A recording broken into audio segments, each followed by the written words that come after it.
Nak bagi ada tenaga untuk buat exercise dari segi pemakanan. Perasan tak bila kita diet, badan jadi tak ada tenaga, and then bila nak exercise pun tak larat. So tahu tak kenapa jadi macam tu? First, bila diet, apa yang berlaku? Kita kurang makan kan? Intake pemakanan tu kurang. Second, badan pula akan tukar kepada survival mode, di mana bila kurang makan, badan pun akan maintain apa je energi ada dalam badan kita. Third, bila kita kurang makan, dia akan start ambil kita punya tenaga daripada otot. So otot kita pun akan jadi mengecil. So macam mana cara nak atasi bagi ada tenaga untuk buat exercise dari segi pemakanan? Apa yang penting?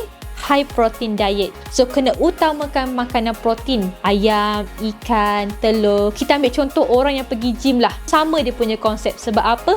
Protein ini akan maintainkan kita punya masa dan akan bagi kita tenaga untuk buat aktiviti.